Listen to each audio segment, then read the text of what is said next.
नमस्कार. Simply spiritual मध्ये मी पुन्हा एकदा तुम्हा सर्वांचं स्वागत करते.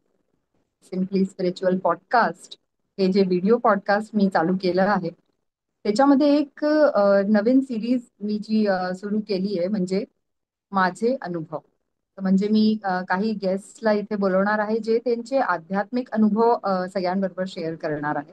तर मी जसं की सांगितलं होतं की खूप लोक असे भेटतात की जे आपले आपले अनुभव सांगतात. तर मला वाटलं की ह्याची एक मिनी सिरीज आपण सुरू करू शकतो. तर आजच्या ज्या माझ्या गेस्ट आहेत त्या राजश्री पैगणकर काकू. त्या आतापर्यंत मुंबईला होत्या, पण आता मागच्या 2 वर्षांपासून त्या इथे गुडगावला शिफ्ट झाल्या आहेत. आणि त्या एका फार्मास्युटिकल कंपनीमध्ये क्वालिटी कंट्रोल मॅनेजर म्हणून काम करत होत्या. आणखीन रिटायर झाल्या तिथून. आणि त्यांनी क्लासिकल संगीत मध्ये शिक्षण घेतलेलं आहे. लाईट म्युझिक मध्ये सुद्धा त्यांनी पदवी घेतलेली आहे. आणि भजनांच्या क्लासेस घेतात, म्हणजे त्या भजन शिकवतात पण आणि प्रोग्राम्स पण करतात भजनाचे. तर खूप छान आपली गायन सेवा त्या देतात आहे. मुंबईला तर देतच होत्या आणि आता इथे गुडगावमध्ये पण आमचं जे भजनी मंडळ आहे तिथे आम्हा सगळ्यांना त्या भजन शिकवतात छान छान. आणि इथे त्यांना मी फक्त एकदा म्हटलं की काकू मला असं असं असं मी प्लॅन करते आहे, आणखीन तुम्ही आपले अनुभव सांगाल का? कारण आम्ही एकदा भेटलो होतो तिथे त्यांनी सांगितलं होतं की मी तुला सांगेन, खूप छान अनुभव आहे माझे. तर मी त्यांना म्हटलं की आपण असं या फॉर्मॅटमध्ये भेटू, म्हणजे आणखीन सगळ्यांसमोर पण ते अनुभव ते पोचतील. आणि छान, खूपच म्हणजे छान एपिसोड होईल आपला. आणि त्यांनी लगेच हो म्हटलं आणि आज आम्ही तो एपिसोड करतो आहे. तर खरंच खूपच छान वाटलं मला की त्यांनी म्हणजे लगेच त्या तयार झाल्या येण्याकरता. आणि आता मी जास्ती वेळ न घेता त्यांना मी इथे इन्व्हाइट करते. तर राजश्री पैगणकर काकू. नमस्कार काकू, तुमचं खूप खूप स्वागत माझ्या सिम्पली स्पिरिच्युअल या पॉडकास्टमध्ये. आणि जसं मी सगळ्यांना सांगितलं की आपली जी सिरीज आहे नवीन, एक सिम्पली स्पिरिच्युअल पॉडकास्ट मधली एक मिनी सिरीज आहे माझे अनुभव या नावाने. तर ह्याच्यात आज खूप खूप तुमचं मी वेलकम करते आपले अनुभव सांगण्यासाठी.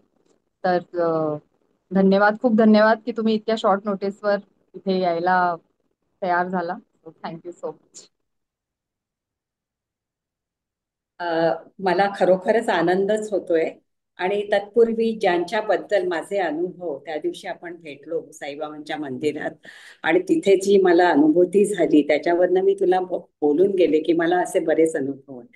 तर त्याबद्दल मी आधी त्या साईबाबांचीच अगदी मनोमनी कृतज्ञता अ, व्यक्त होऊन मी त्या या एपिसोडला आपल्या संभाषणाने सुरुवात करते. जसं तू विचारलंस की माझी सुरुवात या अध्यात्माकडे किंवा या हा मी वाटचालीकडे, पाथ आपण ज्याला इंग्लिशमध्ये म्हणतो, या कधी झाली, तर फारच मी लहान होते, 10-12 वर्षाची. आणि माझी आत्या जी अ, गोव्यात होती. आणि गोव्याला तुम्हाला माहितीये की सगळे देवदेवतांचं इतकं प्राबल्य आणि सगळी मंदिरं प्रत्येक गावात, आणि त्यांचे ही खूप छान स्पिरिच्युअल आणि आध्यात्मिक असे सगळ्यांनी ऐकलेलंच आहे गोव्याबद्दल. तर तिथे असून देखील महाराष्ट्रातलं हे जे दैवत आणि संबंध, अर्थात सगळ्या आपल्या भारतभर साईबाबांना सगळे मानतात, सगळं हे होतंय. पण म्हणजे या या पार्श्वभूमीवर तिचा जो साईबाबांकडे आणि त्यांच्या भक्तीचा जो, आणि मी तेव्हा जस्ट 10-12 वर्षाचे होते ते, तेव्हा मी पाहिलं की माझी आत्या अगदी इमाने इतबारे त्यांच्या सारखं, म्हणजे त्यांची पोथी वाचते, सकाळी गुरुवारचा उपवास करते, आणि त्याचा तो झुणका भाकर त्यांचं अन्न ते सेवन करून वगैरे, असं तिची काय श्रद्धा होती. मला त्यावेळी काय एवढं कळत नव्हतं. पण जेव्हा ती जरा एक मी 2-3-4 वर्षांनी आमच्याकडे आली, मुंबईत राहिली आमच्या बरोबर तिच्या लग्न, तेव्हा तिने पाहिलं की मी 10वीत 11वीत होते आणि मला गणित विषय खूप कठीण जायचा आणि मी रडायची की बाकीच्या विषयात मला चांगले आणि गणितात मी मागे आणि मला सायन्सला जायचं. तर तिने माझ्या भाबड्या मनात तिच्या याच्याप्रमाणे माझ्या मनात हे केलं की खूप साईबाबांना बस बघ साईबाबा खूप तिची भाबडी कल्पना की साईबाबा आपल्याला आणि माझंही मन कोवळं आणि मी कुठेतरी म्हणजे काय असतं की कुठेतरी आपल्याला एक आधार हवा असतो कुठेतरी आपल्याला एक प्रोटेक्शन हवं असतं आणि कुणाचं तरी आपण जसं कुणाला तरी गती दिलं हे सायन्स आहे गती दिल्याशिवाय चालना मिळत नाही तसंच आपल्याला कोणीतरी पुढे ढकल आणि मग मी तिच्यासारखंच गुरुवारचा उपवास करू लागले साईबाबा आणि तेव्हापासून साईबाबांचं माझ्या मनात एक वेगळं नृत्य केलं असं नाही की इतर देव नाही गणपती हे ते सगळंच सगळं सगळंच आहे पण त्यात साईबाबा साईबाबा अग्रक्रमी मला माहित नाही की अशी नकळत मी कशी त्या अध्यात्माकडे गेले आणि मला नंतर जे अनुभव आले ते माझ्या मनाला पटणारे आहेत की हो माझ्या साईबाबांनी इथे ह्या सिम्पली स्पिरिच्युअल हे जे तू नाव दिलंय it is simply spiritual I must say. Okay okay. हो, तर तेच आपण त्या दिवशी गुरुपौर्णिमेच्या उत्सवात जेव्हा भेटलो, साईबाबा मंदिरातच भेटलो. आणि ते पण आपल्या म्हणजे दोघींचाच खूप छान, आपल्याला दोघींना त्या दिवशीचा पण गुरुपौर्णिमेचा अनुभव आला, की आपल्याला काही माहीत सुद्धा नसताना की इथे असं काही इतकं होतं. आणि आपल्याला इतकं छान संधी मिळाली तिथे आपली गायन सेवा देण्याची. तर ते पण मी म्हणेन की देवा म्हणजे तिथे त्यांनी पण सांगितलं की देव प्रत्येकाला असं म्हणजे जसं पिकअप करतो ना, की तुम्हाला कुणाला त्याला सिलेक्ट करायचंय. तर आपण मला वाटतं त्या दिवशी तिथे असं we were at the correct time, correct place at the correct time त्या दिवशी, असं मला वाटतं. आणखीन हे तुम्ही छान सांगितलं. मग त्याच्यानंतर तुमचं गणितामध्ये काय झालं मग पुढे पुढे म्हणजे आता मी मी इंट्रोडक्शन, काही तुमच्या माहिती इंट्रोडक्शन मध्ये मी सांगितलंच आहे की तुम्ही फार्मास्युटिकल म्हणजे कंपनीमध्ये होता, तर अर्थातच सायन्स अँड मॅथ्स छानच असेल तुमचं, पण तरी म्हणजे तुम्हाला त्याच्यामुळे छान तुमचं पुढे झालं. आणखीन एक ते विश्वास आणि श्रद्धा होती तुमच्या मनात नेहमी. कारण पहिल्यापासून मला सायन्सची आवड माझा ओढा हम्म. ना असा संशोधन काहीतरी रिसर्च आणि असं किंवा मेडिकल मेडिसिन ही हम्म. लाईनच आपण त्यावेळी आमच्या मी आता 74 वर्ष आहे त्या काळी आमच्या काळी हेच होतं सायन्स हो. इंजिनिअरिंग मेडिकल मध्ये त्याला गणित तर हवंच असायचं आणि गणित जर घेता आलं नाही आपल्याला एसएससी ला किंवा कॉलेजमध्ये तर पुढे हम्म. सायन्सला जाताच येणार पण मी जाऊ शकले आणि माझ्या मनातलं जे होतं माझं करिअर करायचं ते जरी मेडिसिन मध्ये नसलं तरी फार्मास्युटिकल मध्ये मी त्याचं माझा खूप अनुभव म्हणजे माझं फुल करिअर मी फार्मास्युटिकल मध्ये खूप रिसर्च डेव्हलपमेंट आणि त्याच्याप्रमाणे मला खरोखर खूप आनंद मिळाला ह्या करिअरमध्ये.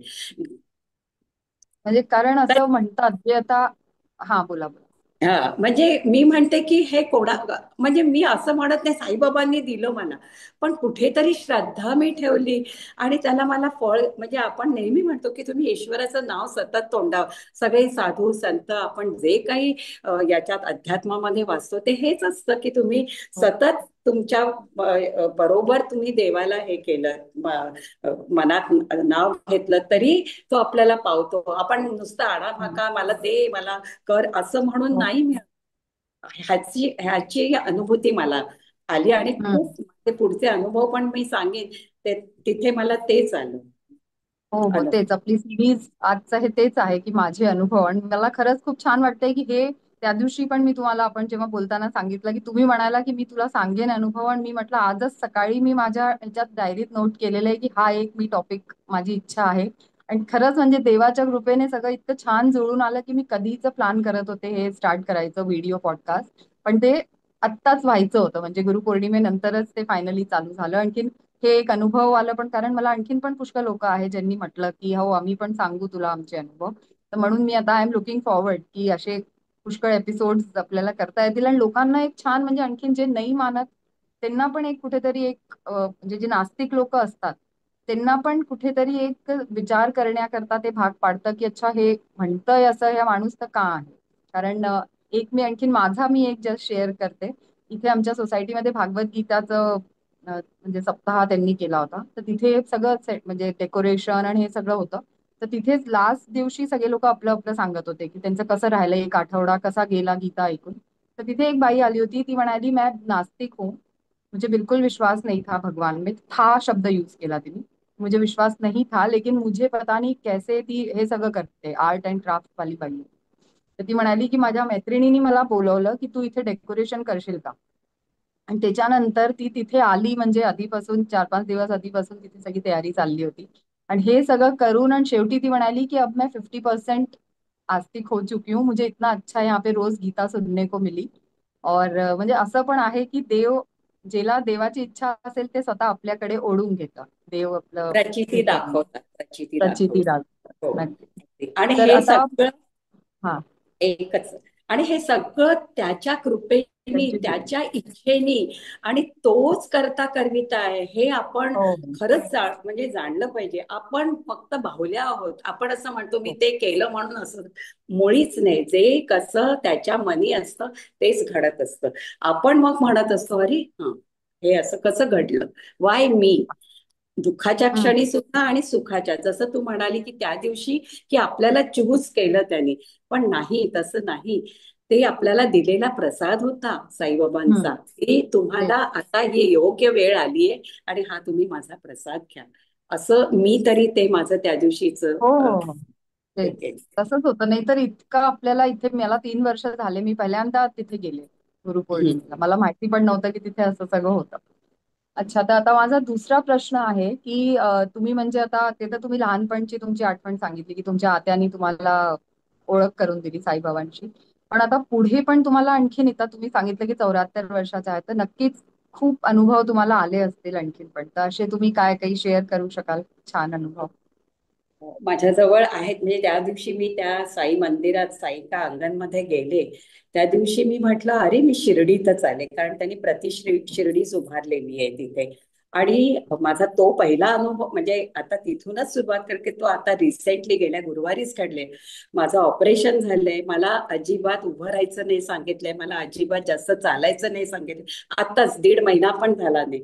आणि मी ते, तू मला फोन केलास, आणि कारण तो कॉल तुझा नव्हता, तो बाबांचाच असेल हो कदाचित, नक्कीच. परीक्षा असेल, की बघू ही सारखी माझ्याजवळ येते.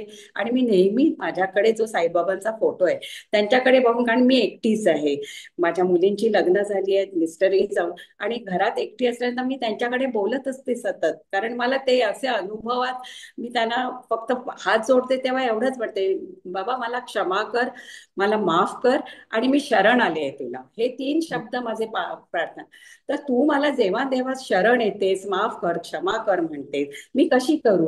आणि त्यांनी मला ध्यानी मनी, कारण मी मुंबईत राहिलेली, मला कधी ध्यानी मनी सुद्धा नव्हतं की गुरगावात येऊन मी हो गुरुपौर्णिमा, गुरुना आम्ही गुरुला मानतो, गुरुंची गुरुपौर्णिमेला पूजा बिजा सगळे व्यवस्थित आमचं मुंबईत असायचं, व्हायचं.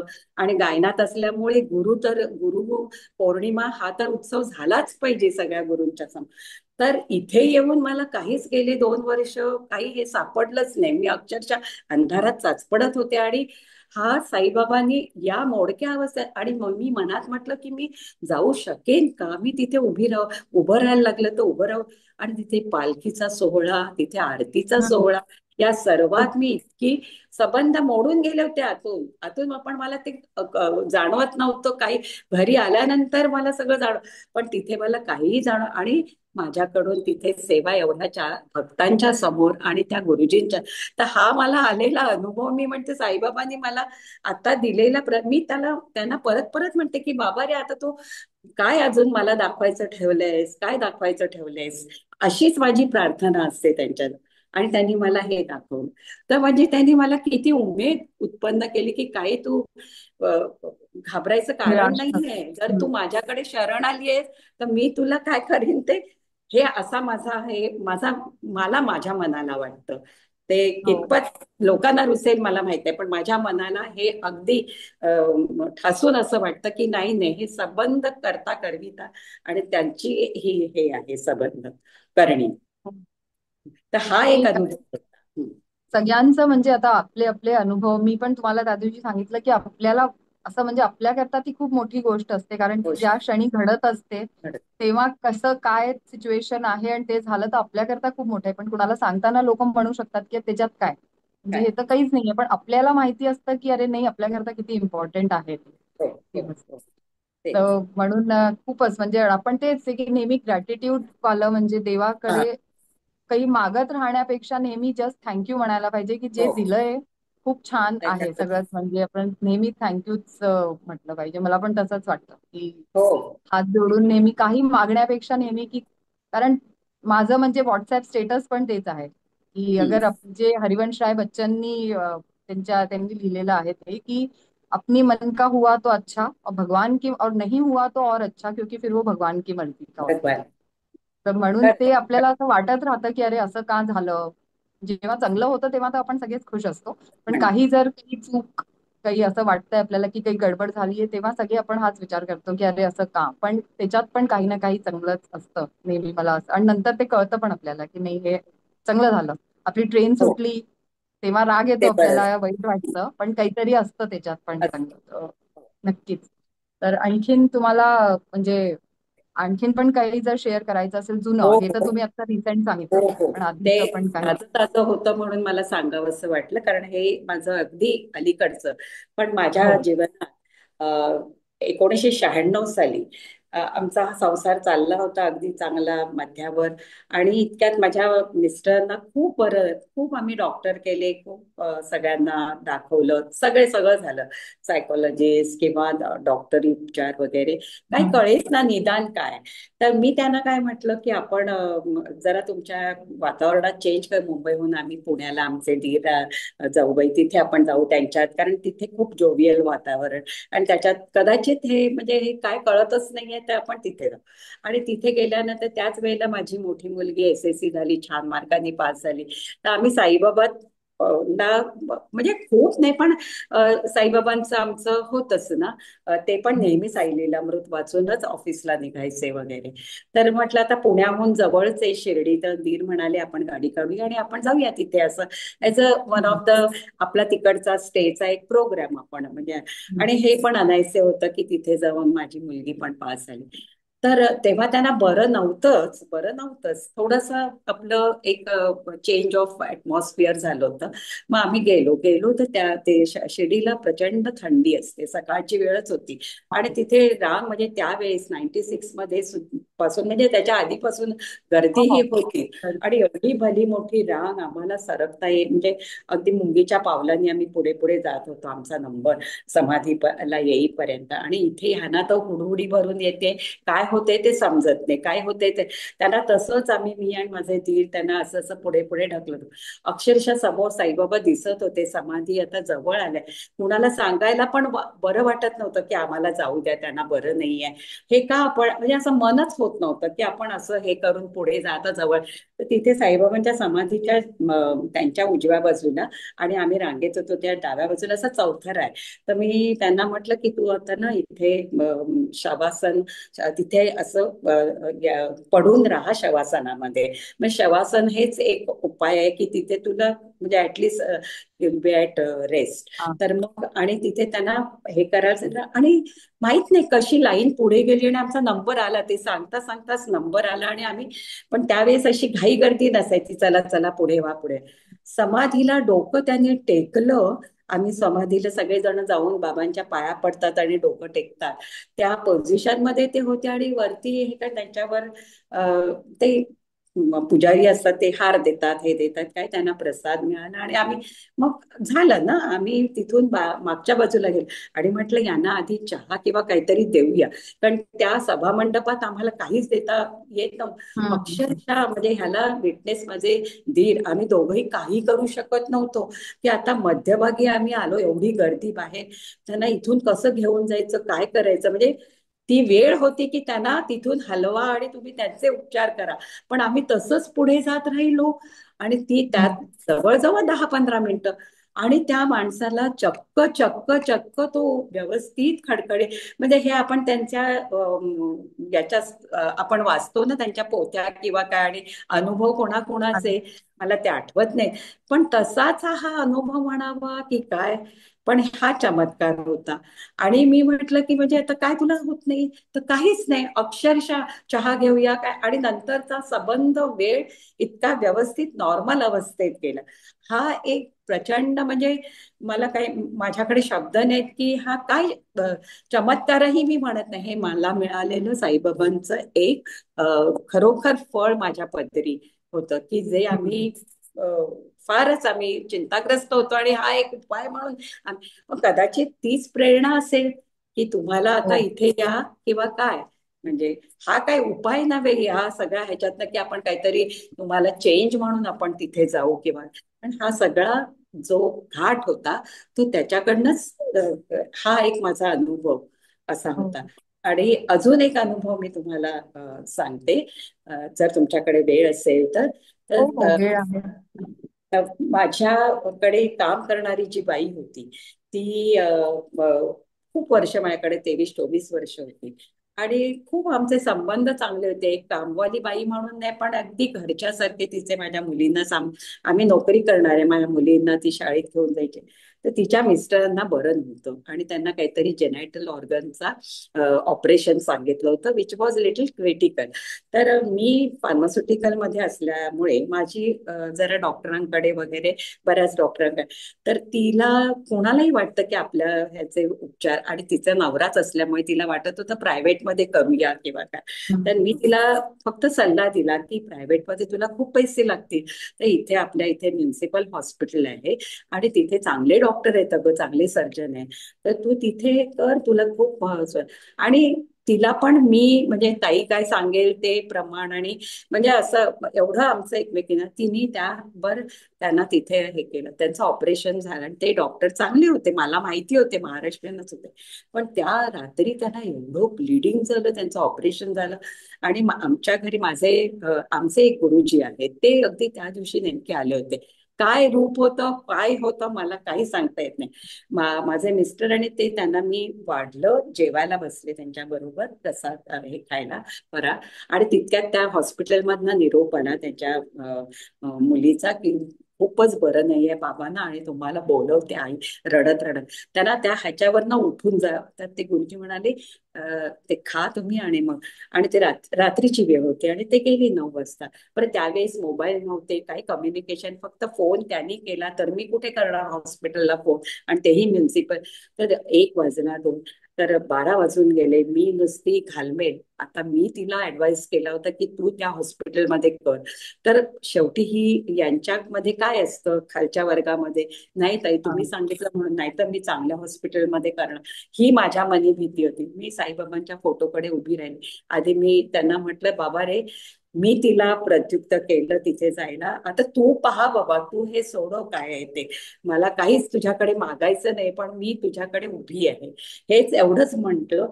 माझ्या मैत्रिणी, ती पण एका दुसऱ्या म्युन्सिपल हॉस्पिटलला सुप्रिटेंड, म्हटलं असं असं झालंय आणि मला निरोप आला की त्यांना बी पॉझिटिव्हचं रक्त तिथे मिळत नाहीये.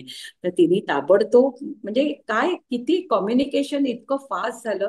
आणि इथे ह्या डॉक्टरना फोन केला, डॉक्टर तुम्हाला म्हटलं 12, 12:30ला मी फोन करते, जी माझी, मी काय तुमच्याशी इतकी हे नाही, पण असं अशी सिच्युएशन आहे हो, ती बाई माझ्या घरी एकदम माझ्या आईच्याही पलीकडची मला हे आहे, आणि तिला मी सल्ला दिला होता तिथे घे, ही माझी हे आहे म्हणून. तेवढं संताई म्हणाले की हे बघा, मी माझं काम बरोबर केलेलं आहे, आता ते म्युन्सिपल हॉस्पिटल असल्यामुळे तिथे काहीतरी त्रुटी आहेत हे माहित नाही, पण आता आता ते काय करतील घरून, आता 12:30 वाजले, ते घरी आहे. या मैत्रिणींनी फोन केला इथल्या सुपरिटेंडेंटला की जरा त्याला बी पॉझिटिव्ह, त्या हॉस्पिटलमध्ये नव्हता साठा.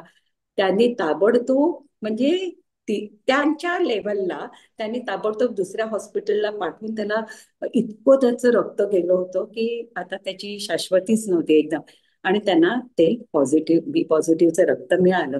मी रात्रभर ह्याच्या, कारण माझे मिस्टर आले नाही, ते होईपर्यंत ते थांबले तिथे, सगळं कोणी नव्हतं दुसरं. दुसऱ्या दिवशी मी सकाळी रविवार होता, रविवारी काय माझी व्हिजिट नव्हती, म्हणजे वर्किंग डे नव्हता, आणि मी गेले लवकर, कारण फोनवर पण मला काहीच कळू शकलं नाही. पण हे सगळं रात्री घडलं होतं.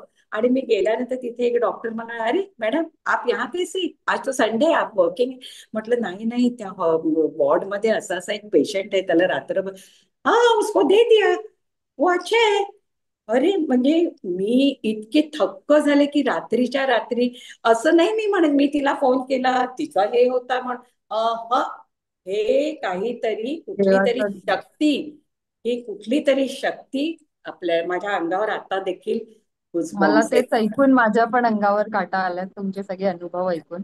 आणि म्हणजे असं भरून येतं खरंच. म्हणजे मला कळतंय तुम्हाला पाहून, पण तुम्हाला पण तसं आणि झालंय. त्या बाईला इतकं इतकं, म्हणजे ती कृतज्ञ ताई, तुमचं आणि तिला म्हणजे असं वाटलं की माझ्या ताईनी इथे हे कर.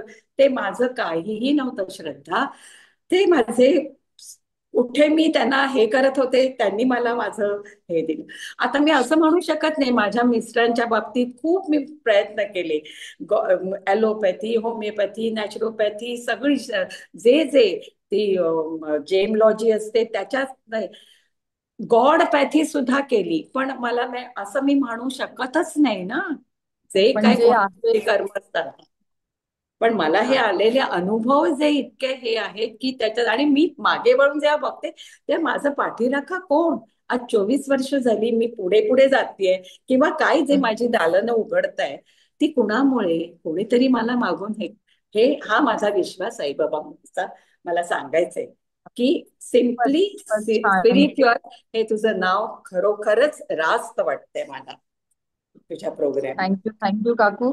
खूप छान, म्हणजे मला पण इतकं छान वाटतंय ऐकून. तुम्ही हे सगळे तुमचे अनुभव सांगितले आणि मला, मी त्या दिवशी तर फर्स्ट एपिसोड जो माझा होता तुम्ही पाहिला असेल तर रेवतीताई पण जेव्हा सांगत होती, पण तरी मी कंट्रोल केलेलं होतं. पण आज अनुभव ऐकून तर म्हणजे एकदमच ते पर्सनल लेवलवर जातं ना. म्हणजे आध्यात्मिकतेबद्दल ती सांगत होती तर थोडंसं तरी ते थिअरिटिकल पण असतं आणखी असं. पण आता तिच्याबरोबर पण मी नक्कीच अनुभव या सिरीज मधला पण करणारच आहे. पण ते एकदम असं टच होतं कुठेतरी जाऊन, आणि ते भरलेलं असतं ते आपोआपच निघतं. आम्ही जे अष्टसात्विक भाव जे सांगतो पण एपिसोड पाहायलाच असेल तुम्ही, तर ते पण म्हणजे हेच आहे ते, की आपल्याला भरून येतं एकदम. येस. त्याचं कारण कुणालाच नाही माहिती, काय कारण असतं माहित नाही. काय म्हणजे मला तर वाटतं सायंटिस्ट वगैरे पण नाही सांगू शकत. मी तेव्हा तेच म्हणणार होते की तुम्ही स्वतः सायन्स फील्डच्या आहे, आणि जे इतके लोक जे असे असतात जे सायन्स आणखीन स्पिरिच्युअलिटीला कम्पेअर करतात, तर मला त्यांना तेच सांगायचं आहे की मोठे मोठे डॉक्टर्स सुद्धा ऑपरेशन करायच्या आधी प्रार्थना करतात. म्हणजे जर हो ना. इतकंच असतं की सायन्सच सगळं करतंय तर त्यांनी मग असं हे सगळं केलंच नसतं. नाही. म्हणजे हे सगळे आता खूप सोशल मीडियामुळे आपल्याला आणखीन कळतंय की हो. व्हिडिओ पण व्हायरल होतात की आधी ते लोक काहीतरी मंत्र बोलतात आणि मग सुरू करतात. म्हणजे काही ना काही आहे, ते पण मानतात की मोठं आहे काहीतरी. ते नक्कीच कोणीच डिनाय नाही करू शकत आहे ना. नक्कीच आणि आहे. जे हे पण आहे की अब दवा काम नहीं करेगी, अब सिर्फ दुआ करेगी. म्हणजे ते पण दुआ एक कर. हेच आहे ना, की देवाचच आहे. हो ना. ते सायन्स आणि असो चाहे. शेवटी तिथेच जातो, दवा सगळं करतो, दवा पाणी सगळं करून शेवटी काय, देव म्हणून ज्याला डॉक्टरना आपण मानतो तो देवच सांगतो त्यांना तो पण की हो. हा देवच तेच. आहे. तर खरंच खूपच छान वाटलं मला तुमचे अनुभव ऐकायला. आणखीन आपण आणखीन असे एपिसोड्स करत राहू. मी तुम्हाला जसं आपण बोललो की तुम्ही संगीत क्षेत्रामध्ये इतकी छान तुमची म्हणजे लाईट म्युझिक आणि क्लासिकल म्युझिकचं तर तुमचं आहेच, पण तुम्ही भजन सेवा पण खूप गायन सेवा दिलेली आहे मुंबईला पण तुम्ही इतक्या वर्षांपासून करताच आहेत. तर ते पण आपण नक्की, म्हणजे मी तुम्हाला आत्ताच नक्की इन्व्हाइट नक्की. करते, तो पण हो. आपण एक एपिसोड करू. तर आपण ह्याला म्हणजे आध्यात्मिकता आणि गायन सेवा ह्याच्या बरोबद्दल पण आपण एक बरोबर काहीतरी आहे. छान तो तर एक करता वेगळा येईल. विलक्षण अनुभव वेगळा असतो. एक टॉपिक राहिले तर नक्की. खूपच छान वाटलं काकू तुमचा वेळ दिला, आणि तुमची तब्येत ठीक नसताना म्हणजे ऑपरेशन तुमचं झालेलं आहे पण त्या दिवशी पण तुम्ही एका माझ्या बोलण्यावर तिथे आला आणि इतक्या वेळ उभं पण राहावं लागलं तुम्हाला.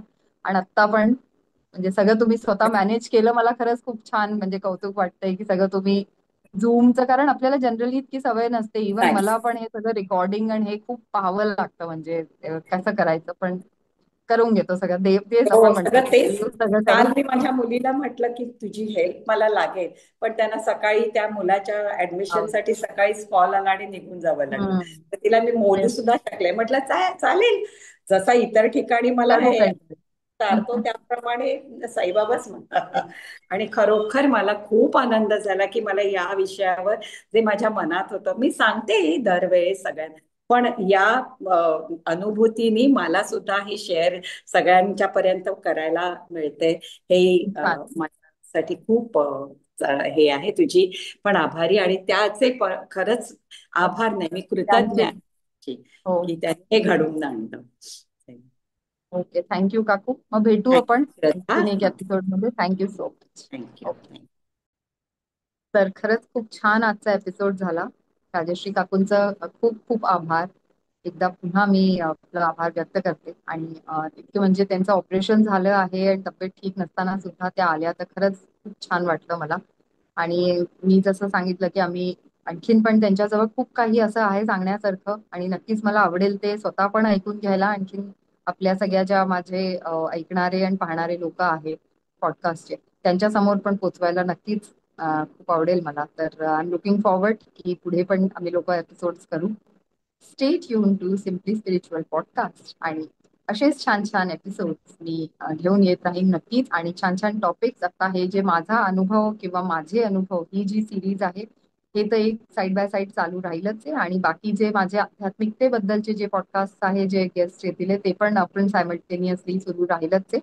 आणि बाकी पण आणखीन खूप छान छान स्तोत्र मंत्र हे सगळं मी घेऊन येतच राहीन नक्की. सो प्लीज पाहत राहा सिम्पली स्पिरिच्युअल.